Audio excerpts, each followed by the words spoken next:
Chapter 8 of Crusaders of New France by William Bennett Munro. This recording is in the public domain. Chapter 8 Seigneurs of Old Canada. From the beginning of the colony, there ran in the minds of French officialdom the idea that the social order should rest upon a seigneurial basis. Historians have commonly attributed to Richelieu the genesis of New World feudalism, but without good reason, for its beginnings antedated the time of the great minister.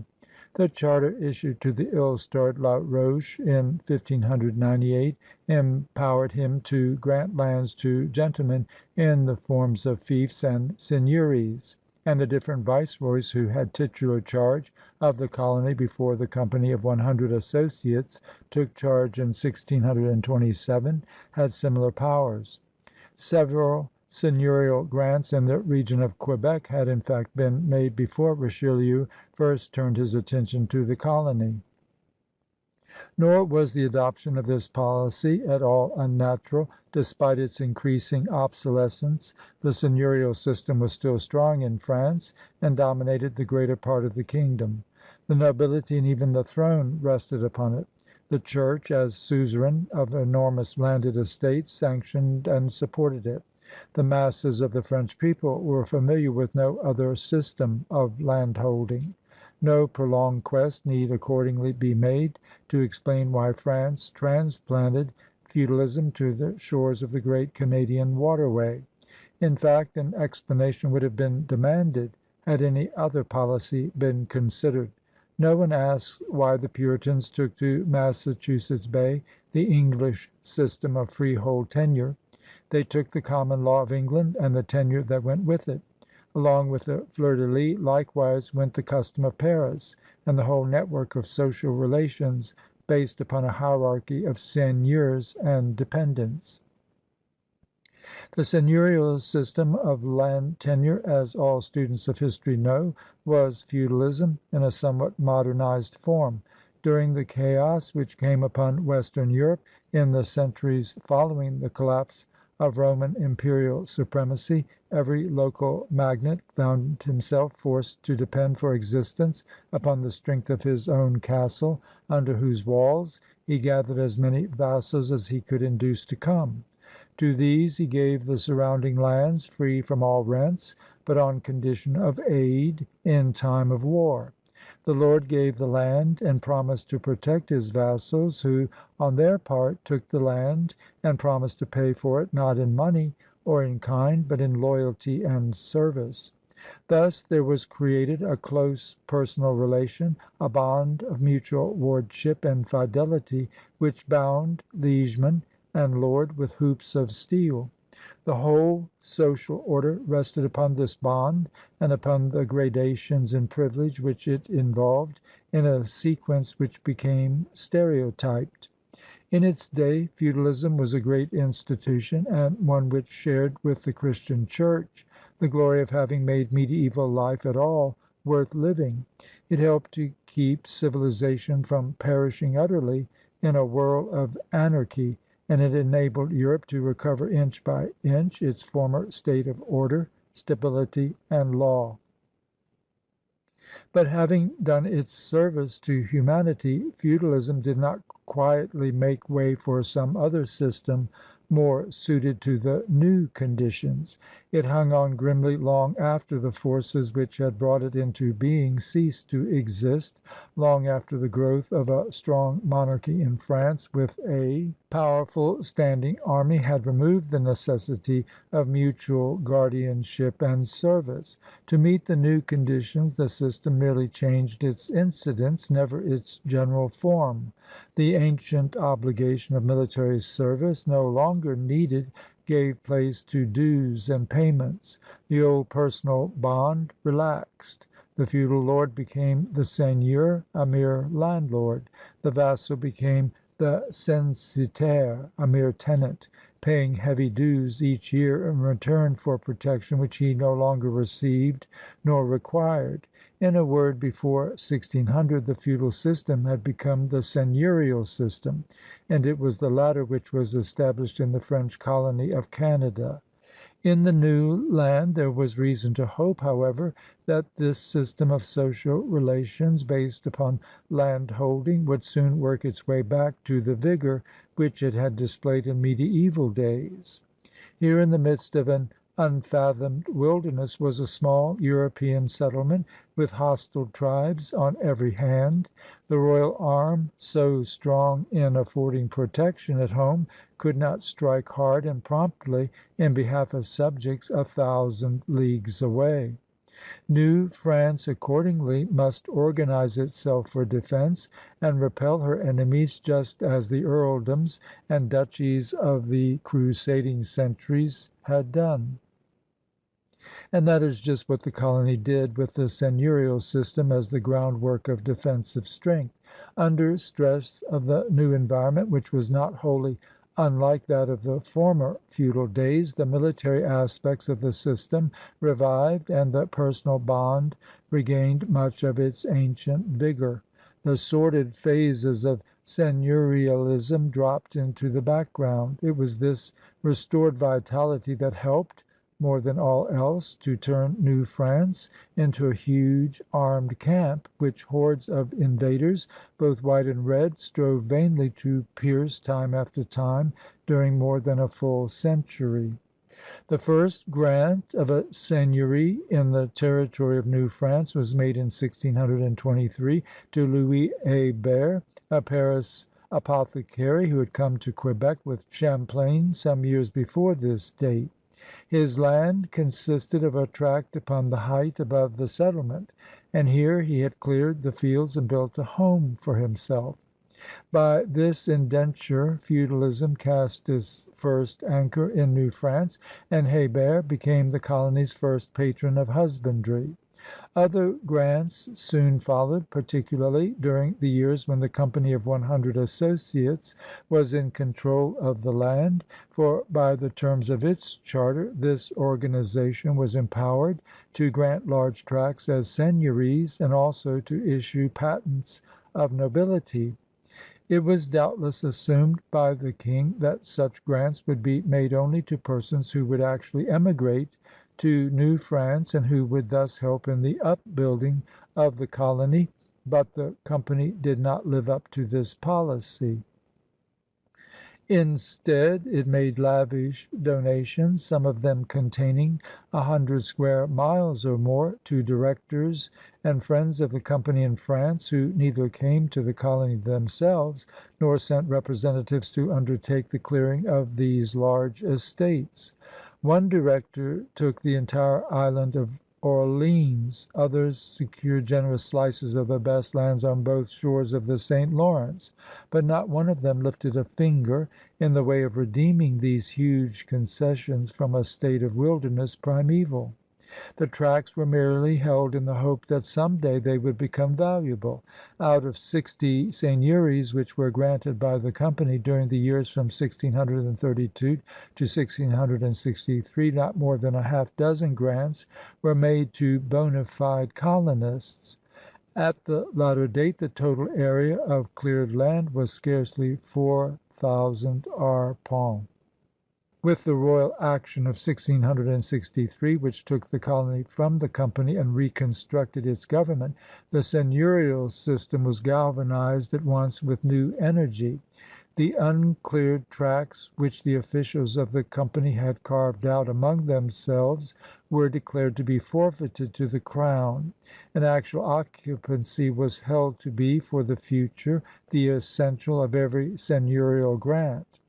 A vigorous effort was made to obtain settlers, and with considerable success, for in the years 1665 to 1667 the population of the colony more than doubled. Nothing was left undone by the royal authorities in securing and transporting emigrants.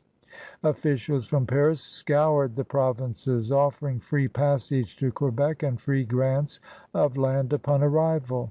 The campaign was successful, and many shiploads of excellent colonists, most of them hardy peasants from Normandy, Brittany, Perche, and Picardy, were sent during these banner years.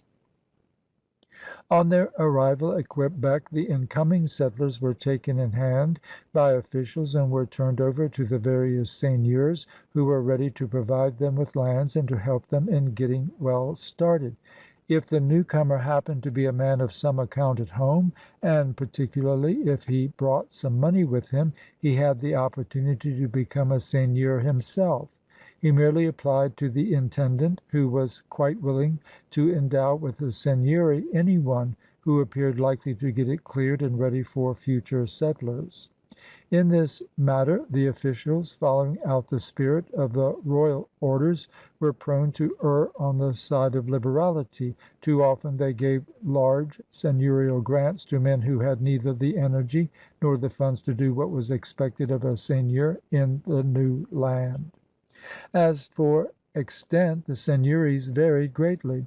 Some were as large as a European dukedom. Others contained only a few thousand arpents. There was no fixed rule. Within reasonable limits each applicant obtained what he asked for, but it was generally understood that men who had been members of the French noblesse before coming to the colony were entitled to larger areas than those who were not. In any case little attention was paid to exact boundaries, and no surveys were made. In making his request for a seigneury each applicant set forth what he wanted, and this he frequently did in such broad terms as all lands between such and such a river and the seigneury of the Sieur de So and so. These descriptions, rarely adequate or accurate, were copied into the patent, causing often hopeless confusion of boundaries and unneighborly squabbles. It was fortunate that most seigneurs had more land than they could use, otherwise there would have been as many lawsuits as seigneuries. The obligations imposed upon the seigneurs were not burdensome. No initial payment was asked, and there were no annual rentals to be paid to the Crown. Each seigneur had to render the ceremony of fealty and homage to the royal representative at Quebec. Each was liable for military service, although that obligation was not written into the grant. When a seigneury changed owners otherwise than by inheritance in direct succession, a payment known as the quint, being, as the name connotes, 1/5 of the reported value, became payable to the royal treasury, but this was rarely collected. The most important obligation imposed upon the Canadian seigneur, and one which did not exist at all in France, was that of getting settlers established upon his lands. This obligation the authorities insisted upon above all others. The Canadian seigneur was expected to live on his domain, to gather dependents around him, to build a mill for grinding their grain, to have them level the forests, clear the fields, and make 2 blades of grass grow where 1 grew before. In other words, the Canadian seigneur was to be a royal immigration and land agent combined. He was not given his generous landed patrimony in order that he should sit idly by and wait for the unearned increment to come. Many of the seigneurs fulfilled this trust to the letter. Robert Giffard, who received the seigneury of Beauport, just below Quebec, was one of these. Charles Le Moyne, Sieur de Longueuil, was another. Both brought many settlers from France and saw them safely through the years of pioneering. Others, however, did no more than flock to Quebec when ships were expected, like so many real estate agents explaining to the new arrivals what they had to offer in the way of lands fertile and well situated. Still others did not even do so much, but merely put forth one excuse after another to explain why their tracts remained without settlements at all. From time to time the authorities prodded these seigneurial drones and threatened them with the forfeiture of their estates, but some of the laggards had friends among the members of the Sovereign Council or possessed other means of warding off action, so that final decrees of forfeiture were rarely issued. Occasionally there were seigneurs whose estates were so favorably situated that they could exact a bonus from intending settlers, but the king very soon put a stop to this practice. By the arrêt of Marly in 1711 he decreed that no bonus or prix d'entrée should be exacted by any seigneur, but that every settler was to have land for the asking and at the rate of the annual dues customary in the neighborhood. At this date there were some 90 seigneuries in the colony, about which we have considerable information, owing to a careful survey which was made in 1712 at the king's request. This work was entrusted to engineer Gédéon de Catalogne, who had come to Quebec a quarter of a century earlier to help with the fortifications. Catalogne spent 2 years in his survey, during which time he visited practically all the colonial estates. As a result, he prepared and sent to France a full report giving in each case the location and extent of the seigneury, the name of its owner, the nature of the soil and its suitability for various uses, the products, the population, the condition of the people, the provisions made for religious instruction, and various other matters. With the report he sent 3 maps, one of which has disappeared. The others show the location of all seigneuries in the regions of Quebec and Three Rivers. From Catalogne's survey we know that before 1712 nearly all the territory on both shores of the St. Lawrence, from below Quebec to above Montreal, had been parceled into seigneuries. Likewise the islands in the river and the land on both sides of the Richelieu in the region toward Lake Champlain had been allotted. Many of the seigneuries in this latter belt had been given to officers of the Carignan-Salieres regiment, which had come out with Tracy in 1665 to chastise the Mohawks. After the work of the regiment had been finished, Talon suggested to the king that it be disbanded in Canada, that the officers be persuaded to accept seigneuries, and that the soldiers be given lands within the estates of their officers. The Grand Monarque not only assented but promised a liberal money bonus to all who would remain. Accordingly more than 20 officers, chiefly captains or lieutenants, and nearly 400 men agreed to stay in New France under these arrangements. Here was an experiment in the system of imperial Rome repeated in the New World. When the empire of the Caesars was beginning to give way before the oncoming Goths and Huns, the practice of disbanding the legions on the frontier so that they might settle there and form an iron ring against the invaders was adopted and served its purpose for a time. It was from these praedia militaria that Talon got the idea which he now transmitted to the French king, with the suggestion that the practice of these sagacious and warlike Romans might be advantageously followed in a land which, being so far away from its sovereign, must trust for existence to the strength of its own arms. In keeping with the same precedent, Talon located the military seigneuries in that section of the colony where they would be most useful as a barrier against the enemy. That is to say, he placed them in the colony's most vulnerable region. This was the area along the Richelieu from Lake Champlain to its confluence with the St. Lawrence at Sorel. It was by this route that the Mohawks had already come more than once on their errands of massacre, and it was by this portal that the English were likely to come if they should ever attempt to overwhelm New France by an overland assault. The region of the Richelieu was therefore made as strong against incursion as this colonizing measure could make it. All who took lands in this region, whether seigneurs or habitants, were to assemble in arms at the royal call. Their uniforms and muskets they kept for service, and never during subsequent years was such a call without response. These military settlers, and their sons after them, were only too ready to rally around the royal oriflamme at any opportunity. It was from the armed seigneuries of the Richelieu that Hertel de Rouville, Saint-Ours, and others quietly slipped forth and leaped with all the advantage of surprise upon the lonely hamlets of outlying Massachusetts or New York. How the English feared these gentilshommes let their own records tell, for there these French colonials put many a streak of blood and fire. But not all of the seigneuries were settled in this way, and it was well for the best interests of the colony that they were not. Too often the good soldier made only an indifferent yeoman. First in war, he was last in peace.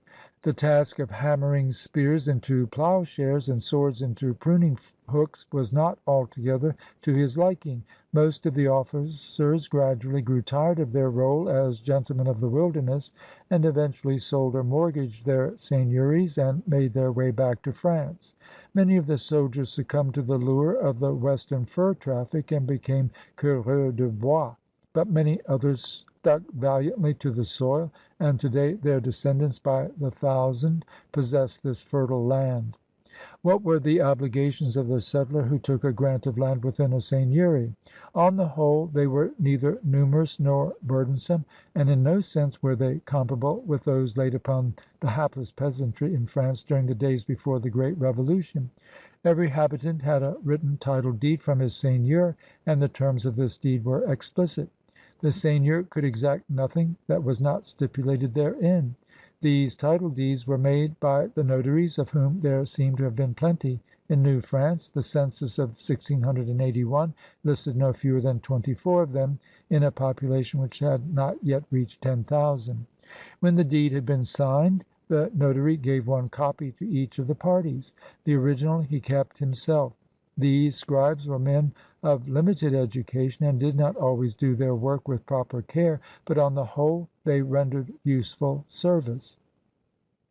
The deed first set forth the situation and area of the habitant's farm. The ordinary extent was from 100 to 400 arpents, usually in the shape of a parallelogram with a narrow frontage on the river, and extending inland to a much greater distance. Every one wanted to be near the main road which ran along the shore. It was only after all this land had been taken up that the incoming settlers were willing to have farms in the second range on the uplands away from the stream. At any rate, the habitant took his land subject to yearly payments known as the cens et rentes. The amount was small, a few sous, together with a stated donation in grain or poultry to be delivered each autumn. Reckoned in terms of present-day rentals, the cens et rentes amounted to half a dozen chickens or a bushel of grain for each 50 or 60 acres of land. Yet this was the only payment which the habitants of New France regularly made in return for their lands. Each autumn at Michaelmas they gathered at the seigneur's house, their carryalls filling his yard. One by one they handed over their quota of grain or poultry and counted out their cens in copper coins. The occasion became a neighborhood festival to which the women came with the men. There was a general retailing of local gossip and a squaring up of accounts among the neighbors themselves. But while this was the only regular payment made by the habitant, it was not the only obligation imposed upon him. In New France the seigneur had the exclusive right of grinding all grain, and the habitants were bound by their title deeds to bring their grist to his mill and to pay the legal toll for milling. This banalité, as it was called, did not bear heavily upon the people. Most of the complaints concerning it came rather from the seigneurs, who claimed that the legal toll, which amounted to 1/14 of the grain, did not suffice to pay expenses. Some of the seigneurs did not build mills at all, but the authorities eventually moved them to action by ordering that those who did not provide mills at once would not be allowed to enforce the obligation of toll at any future date. Most of the seigneurial mills were crude, wind-driven affairs which made poor flour and often kept the habitants waiting for days to get it. Usually built in tower-like fashion, they were loopholed in order to afford places of refuge and defense against Indian attack. Another seigneurial obligation was that of giving to the seigneur certain days of corvée or forced labor in each year. In France this was a grievous burden. Peasants were taken from their own lands at inconvenient seasons and forced to work for weeks on the seigneur's domain. But there was nothing of this sort in Canada. The amount of corvée was limited to 6 days at the most in any year, of which only 2 days could be asked for at seed time and 2 days at harvest. The seigneur, for his part, did not usually exact even this amount, because the neighborhood custom required that he should furnish both food and tools to those whom he called upon to work for him. Besides, there were various details of a minor sort incidental to the seigneurial system. If the habitant caught fish in the river, one fish in every 11 belonged to the seigneur. But seldom was any attention paid to this stipulation. The seigneur was entitled to take firewood and building materials from the lands of his habitants if he desired, but he rarely availed himself of this right. On the morning of every May Day the habitants were under strict injunction to plant a maypole before the seigneur's house, and this they never failed to do, because the seigneur in return was expected to dispense hospitality to all who came. Bright and early in the morning the whole community appeared and greeted the seigneur with a salvo of blank musketry. With them they carried a tall fir tree pulled bare to within a few feet of the top, where a tuft of green remained. Having planted this maypole in the ground, they joined in dancing and a feu de joie in the seigneur's honor, and then adjourned for cakes and wine at his table. There is no doubt that such good things disappeared with celerity before appetites whetted by an hour's exercise in the clear spring air. After drinking to the seigneur's health and to the health of all his kin, the merry company returned to their homes, leaving behind them the pole as a souvenir of their homage. That the seigneur was more than a mere landlord, such an occasion testified. The seigneurs of New France had the right to hold courts for the settlement of disputes among their tenantry, but they rarely availed themselves of this privilege because, owing to the sparseness of the population in most of the seigneuries, the fines and fees did not produce enough income to make such a procedure worth while. In a few populous districts there were seigneurial courts with regular judges, who held sessions once or twice each week. In some others the seigneur himself sat in judgment behind the living room table in his own home, and meted out justice after his own fashion. The custom of Paris was the common law of the land, and all were supposed to know its provisions, though few save the royal judges had any such knowledge. When the seigneur himself heard the suitors, his decision was not always in keeping with the law, but it usually satisfied the disputants, so that appeals to the royal courts were not common.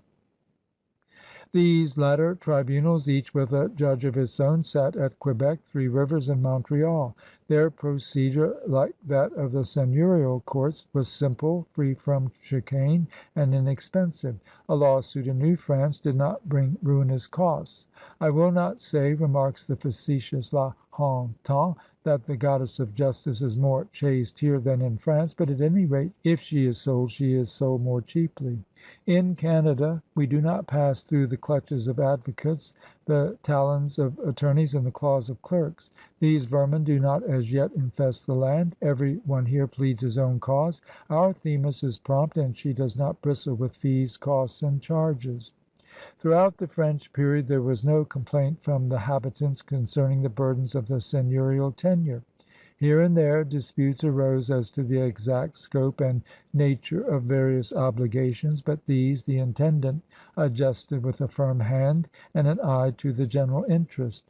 On the whole, the system rendered a highly useful service by bringing the entire rural population into close and neighborly contact, by affording a firm foundation for the colony's social structure, and by contributing greatly to the defensive unity of New France. So long as the land was weak and depended for its very existence upon the solidarity of its people, so long as the intendant was there to guide the system with a praetorian hand and to prevent abuses, so long as strength was more to be desired than opulence, the seigneurial system served New France better than any other scheme of landholding would have done.